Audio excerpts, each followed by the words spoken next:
Hey guys and girls and non-binary schools, welcome back to another episode of podcast with me, really Lyndon. What am I talking about today?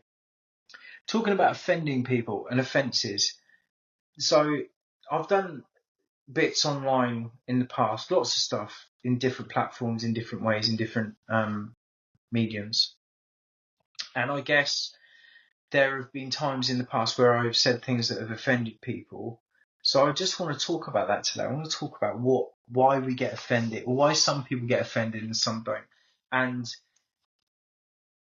am I trying to offend anyone? And is there a responsibility? Do I need to think about that responsibility? What should I focus on when it comes to that? The truth is, if I'm going to be legitimate and authentic and authentically Lyndon, there's going to be people that are going to be offended if I express my views on certain subjects. And there's certain subjects that I don't know that you're more likely to offend. It's like if I talk about my favourite dessert, there should be no one who goes, "Well, that's not my favourite dessert, you shit." You shouldn't get angry about that. It's not yours, it's mine. That's fine. Let me have my own my own tastes, my own likes and dislikes.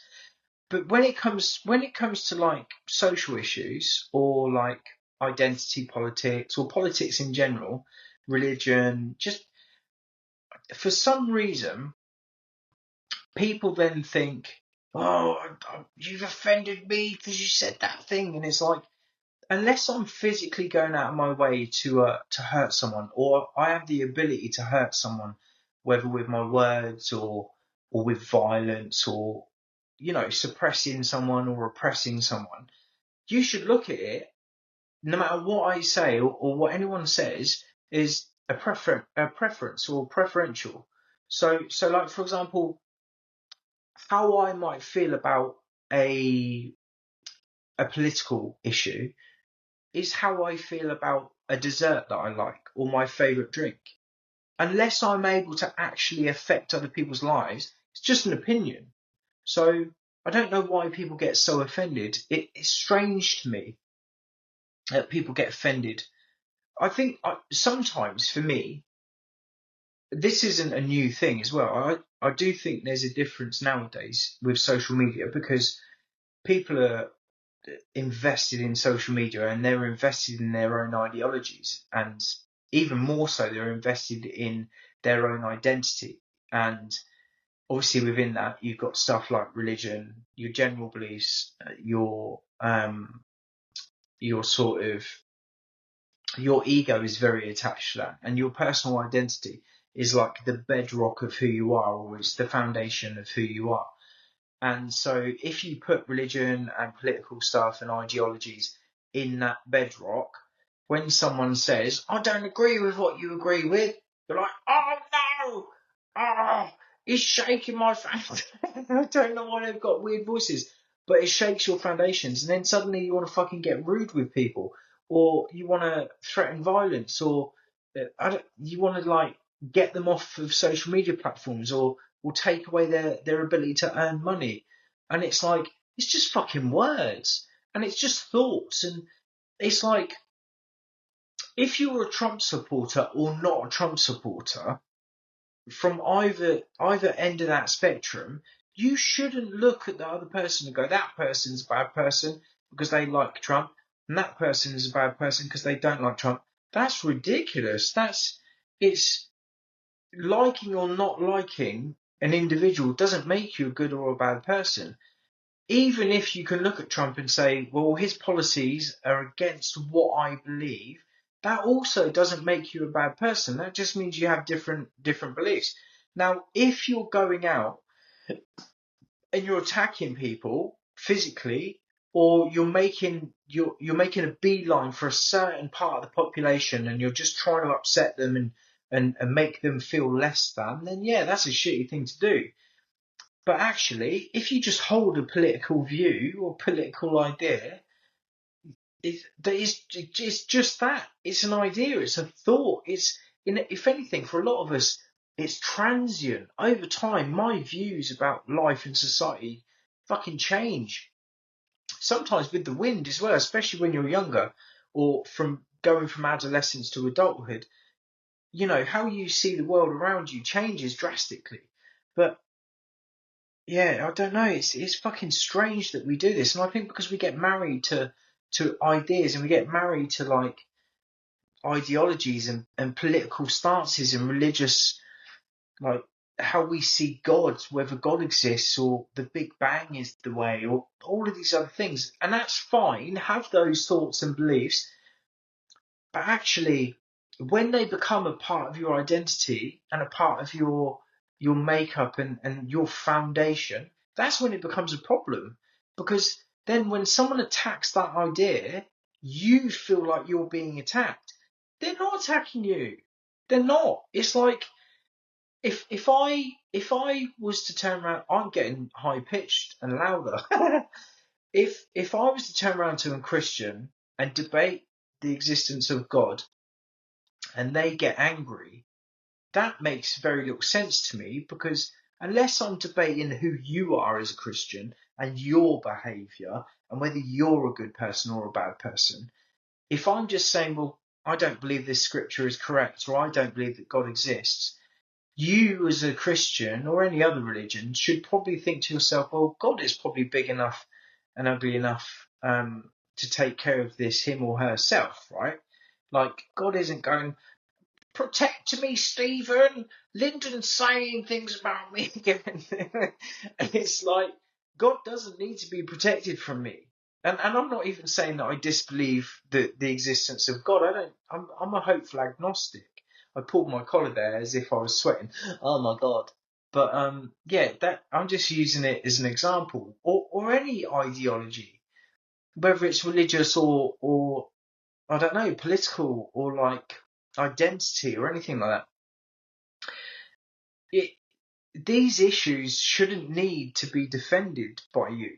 They are what they are. I think the right to have a view is a really important thing, right? And the right to be able to share that view is important. And I think there are places on the internet where you can share those ideas, but there's also places where it's not really that safe to share certain ideas, whether you're on the left or the right or somewhere in the middle politically, or even spiritually or religiously.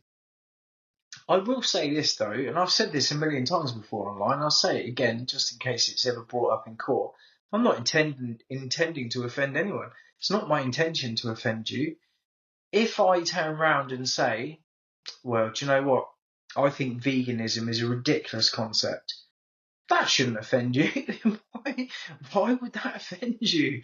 Because I have a view about something. Or if I turn around and say veganism is a great idea, if you're a carnivore and you're like, what? How fucking dare you?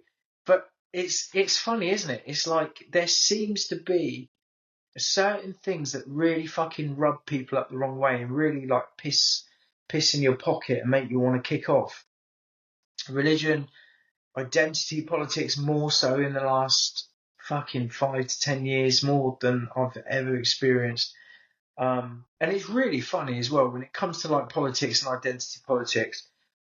What people say in a group is very different to what they say one to one. So like I know people who say that they share certain political or identity politics ideals, but then when you get them one to one, they share a very different thought. And it often makes me wonder, is it because they're afraid of getting ostracized or kicked out of the group or targeted themselves? And it's very strange. It's strange because one, it's not an accurate representation of how people really feel about any subject if you can't actually say what you feel, or you don't feel safe saying what you feel, regardless of what side of the debate you're on. If you don't feel safe enough to share your real feelings, then the consensus about how many people feel how they feel about any subject is nonsense. It's nonsense because we're not saying how we really feel. And there's certain subjects which are a little bit like that. So it's important for me, I think, to be authentically Lyndon, because I am here trying to entertain, and share thoughts. So sometimes I might say something silly and funny and it might make you laugh, which if it does, you're infantile and childish. If you laugh at anything I say, you're a fucking imbecile, which is fine. But that's my intention. Or maybe I just want to share a point of view so you can look at the world around you and go, okay, that's interesting. I haven't thought of it like that before. Or maybe you'll go, yeah, I agree with that. Or maybe you'll go, no, I don't really agree with that, Lyndon. And that's fine as well. That's just essentially that's a conversation starter then. It's like you could message me and go, actually, have you thought of it like this? Because actually I think of it like this. That could be a conversation starter. But for me to share anything, I want to be authentic. And I'm not here trying to educate anyone. I'm not here like as a philosopher and saying this is how life should be run. I have some thoughts. Well, that's not true. I'd quite like to be maybe not a dictator, but definitely a cult leader. I'll talk about that in another episode. And I think we could all look at the world and go, oh, actually, I think the world would be better if it was run this way, or it would be better for humanity if this happened. And that's fine for us to have those thoughts and ideals. I wouldn't want to run society, the whole of society, because that's a heavy weight, right? And it would just be stressful. Like if you look at the American presidents, like how quickly they age when they're in office, apart from Donald Trump. Donald Trump has not aged a fucking day. Barack Obama went in like a young whippersnapper and came out like Morgan Freeman. Grey hair, wrinkles. He went in there like a NBA starter and came out like Morgan Freeman. After how long was he in there? Was it 8 years? It must have been 8 years. He must have done 2 terms. I don't really know. But anyway, let me know in the comments below if you know. But yeah, it took its toll on him. It took its toll on, well, I was going to say it took its toll on Biden, but Biden was 700 years old when he took office anyway. And then fuck me, he didn't half fucking go downhill quick, and he was in pretty bad shape anyway. It's uh, like how I don't know how the two best people, and it's different now because Biden he's not even in the running for the next president. It's Kamala Harris and Barack Obama, but and Kamala Harris is obviously younger, but Joe Biden and and um, and Donald Trump being the two most favourable people to run the country. That what is happening there? That they're the bottom of the barrel. They're the scraping of the barrel. There isn't anyone else. There isn't anyone in their 40s. There isn't anyone even in their 30s. And I know that's pretty young. And I guess you want experience. But Joe Biden is older than Methuselah. Donald Trump isn't a spring chicken. How old is that dude? He's been around for. He was an old man when I was a young man. It's crazy to me that they're choosing some of the oldest people. I don't get it. And there's loads of people who are younger who seem to be. I don't know. Like there's plenty of like US people in politics, whether it's senators and stuff in their 30s and 40s. Why can't those guys go? It's like you need a bit of pizzazz. You need a bit of fucking energy behind you, don't you? You don't want to be going to doors like Biden was and not knowing which way to go.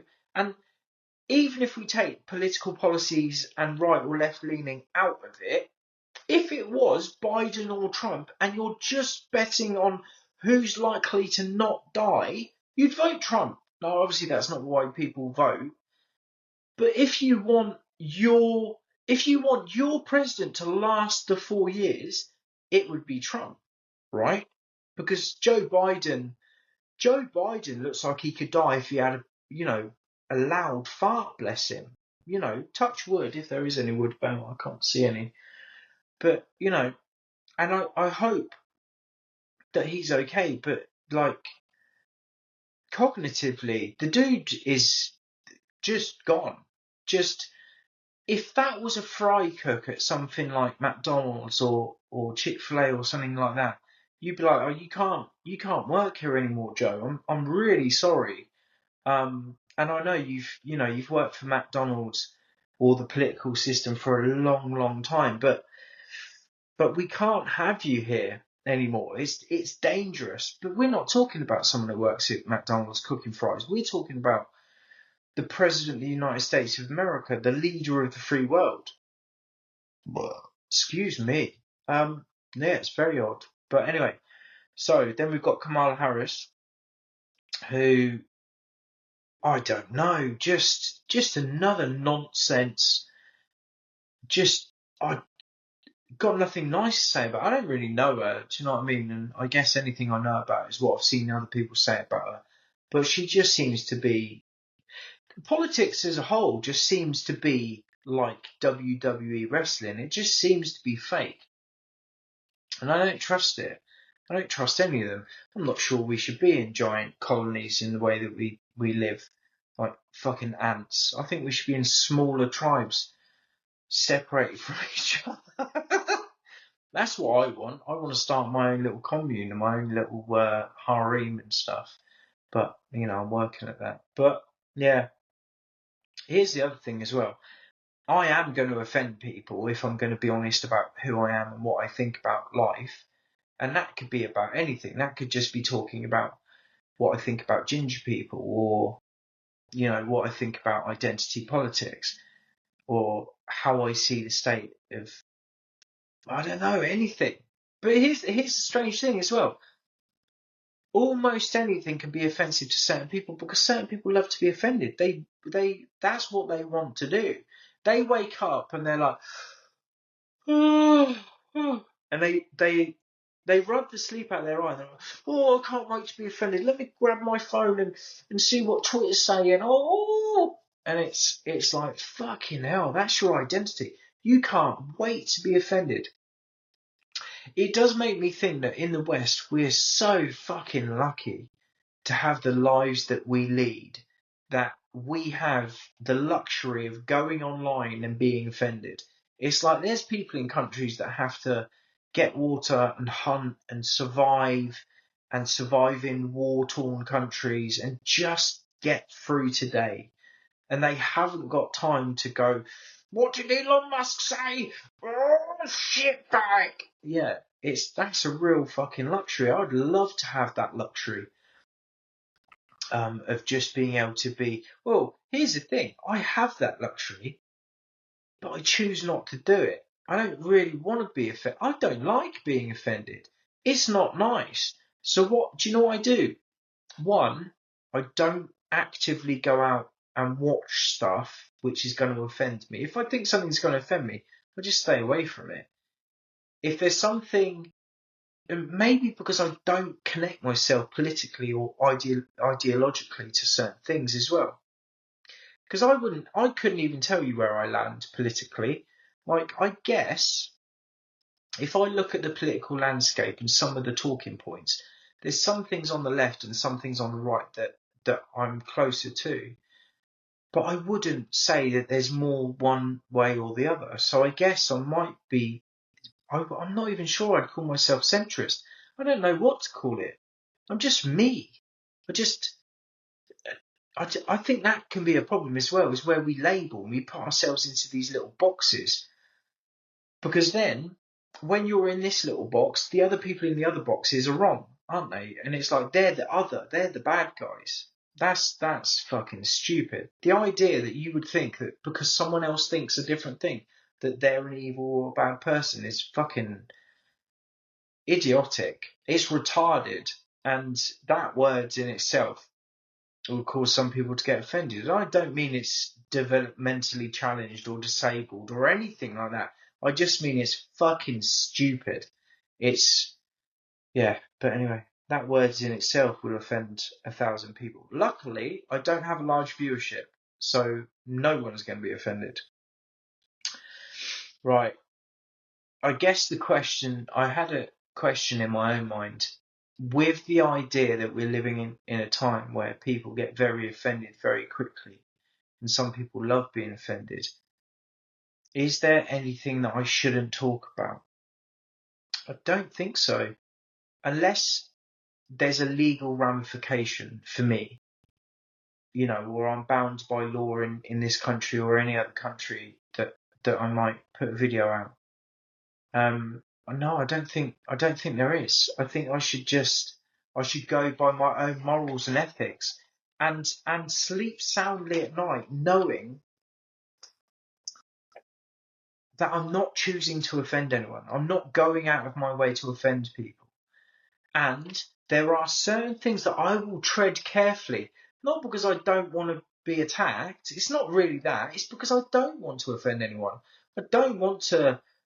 If there's something that makes you feel a certain way, I'm not going to go and shout it at you, but also I have to balance up. Can I authentically be me talking about this conversation and then also worry that you're going to fucking wet your knickers and shit the bed? No, I can't. I have to find balance. Some people will hate you. Some people will love you. And for the longest time, I've been a people pleaser. In fact, some of the times that I've started other things like this podcast and not finished is because someone has said something that I've offended them. And I'm like, I can't do this. It's too much. But no, I can't do that anymore. I'm an old man. I'm 44. I'm not an old man. I'm just 44. But I do have to ask myself the question, should I just be quiet then? I think there's a danger in that. I think that's almost like selective fascism. And I don't mean you're selecting to be a fascist. I think you're selecting to let the fascists win. Almost like selective mutism. Because it's uncomfortable. And you don't want to offend people because you're a people pleaser. Or you don't want the strife and the drama and the trouble. And then let me be very fucking honest. This podcast is not going to be about that. I'm not going to be talking constantly about this issue and that issue and blah, blah, blah. It's just thoughts. It's just me sharing how I feel, really. But there will be times when stuff like that will come up. So there will be some people, if people watch this or listen to this, there will be some people that like it. There'll be some people that loathe it. And there'll be some people in the middle that don't really give a shit. And I guess there'll be a balance that will be found. These are short episodes at the moment because I'm still getting used to the whole chatting thing. The fact that I'm sitting back on the sofa and not leaning forward, I think is going to work for me. I just want to be chilled. I just want to sit here. The conversation isn't always going to be chilled. Sometimes it will be more, I don't know, a hot topic if they come up. But really, I just want it to feel like I'm just talking to someone that I know. And I'm just talking to a friend, someone that I can trust, and hopefully they can trust me. So if you're listening to this, I don't trust you yet, but hopefully I will soon. Maybe I'll see if I can do a longer episode next time, but do it more of a stream of consciousness where I'm just talking. And wherever it takes me, and we'll see. But I don't know. I don't know how long it needs to be. Like, there's this whole 1 hour podcast thing. There's certain podcasters, longer podcasters, that do 2 or 3 hour podcasts, and then there's others that do shorter. But a lot of people tend to keep it to an hour. Why? Who thought that? Who said, podcasts need to be an hour long? They can't be longer. It's like, it's strange. It's strange that there should be an hour. It should be as long as you want it to be. Because I've never started a podcast. I tend to listen to podcasts throughout the day, right? So I will put a podcast on when I get up in the morning, I'm brushing my teeth or whatever, and I'll put a podcast on, and then I'll leave the house after I'm ready. I will get into town, I will get to work, and then the podcast will come off, and then I'll come back. At no point has it ever lasted an hour, and it's been like, yeah, exactly what I needed. It's either been short or longer, wherever I'm going. Which means you either start another one and pause, or you pause the one you're on. Which means an hour doesn't work for everyone. Oh, I've got serious burps. So, I'm not going to worry too much about the hour thing. Just do it. If it feels like it's time to go, it's time to go. And it does feel like it's time to go.